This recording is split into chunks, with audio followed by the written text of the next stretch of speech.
So the headlines read, Bobby Kennedy thinks Biden bigger threat than Trump. Is that fair? Robert F. Kennedy Jr. here is to make the case for himself. I told you to be careful what you wish for. Here's one thing we know for sure. The Biden administration is not giving you security today, not after that interview. Do you want people to believe that you think that President Biden has done more objectionable things vis-a-vis our democracy than former President Trump did in the aftermath of the last election? No, as you heard, Chris, what I said was that I can make this argument, and I didn't say definitively whether I believed one or the other was more dangerous than democracy. I did say that I don't believe either of them are going to destroy democracy. Both sides are telling us the other guy is the end of the republic. But, you know, they're both lame duck presidents. They're going to be in there 4 years. Their political opponents are going to be announced 2 years later. There'll be a new Congress in 2 years later. And we have strong institutions in our country. We have judiciary, we have the press to some extent, we've got Congress, and you have the military. You've got a lot of institutions that are bulwarks against a tyrant coming in and taking over democracy. So I don't think that's going to happen. I think we're all being told each one is a threat because it's a way of using fear to force us into a binary choice where we're forced into into this channel that nobody wants to go to, where we either have to vote for the lesser of two evils, and nobody wants to do that. But it keeps them from, it keeps a lot of the public from considering people like me that I have a much higher popularity rating than either of these candidates. So more people would rather see me in office presumably than either of them.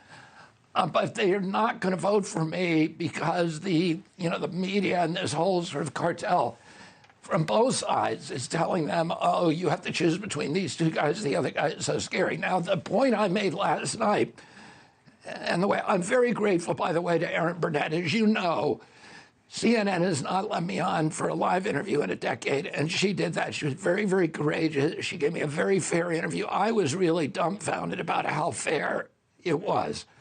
She pushed back on me a lot, and she doesn't agree with me, obviously, on stuff, but she actually let me speak, which I'm grateful for. When CNN Digital got it, they cut my quote, so it looked like I was making this definitive statement that Biden was more of a threat to democracy than Trump. And of course, I never said that, but that's a way of making me look crazy to liberals. Here's the point I didn't make, and I think it's a really important point, is that you have one president who allegedly hasn't been convicted, but allegedly was trying to overthrow an election illegally, which, of course, is horrible for democracy.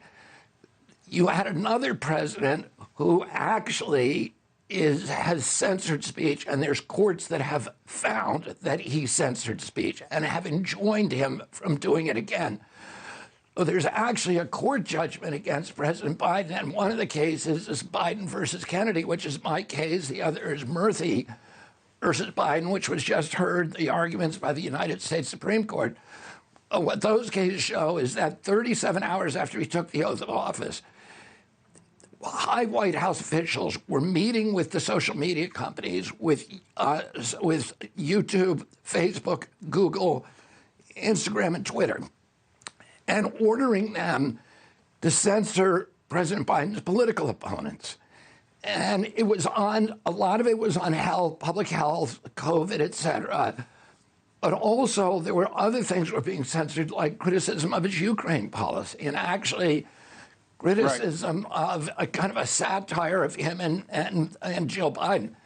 The danger in this is that what the White House was saying, the leverage the White House had, it was saying, if you don't do that, we're going to bring antitrust cases against you, and we are going to revoke your Section 230 immunity, which is existential for those companies. Section 230 is the section that protects them against defamation suits for for publishing defamatory statements by, if you or I put up a defamation against somebody, that person can sue us, but they can't sue YouTube. Oh, they can't exist without that, or they'd have to vet every single post with a lawyer. So it was existential threat, and the social media companies then went ahead and censored us. The way they did it is they provided a portal, and President Biden gave access to that portal to about a dozen agencies, including the CIA, the FBI, CISA, the IRS, NIH, and other agencies, DHS, to censor, to remove people or to remove particular posts. Now, the reason this should be concerning to Democrats as well is once that precedent is established, Joe Biden, everybody, all the Democrats feel he's such a nice guy, he'd never do anything really malicious.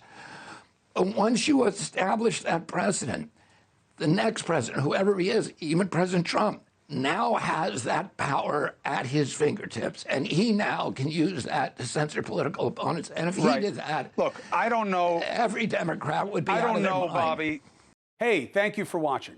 Please go to newsnationnow.com, newsnationnow.com, and you can find News Nation on your television provider. And don't forget to click the red subscribe button down below. Then you will get more of News Nation's fact-driven coverage.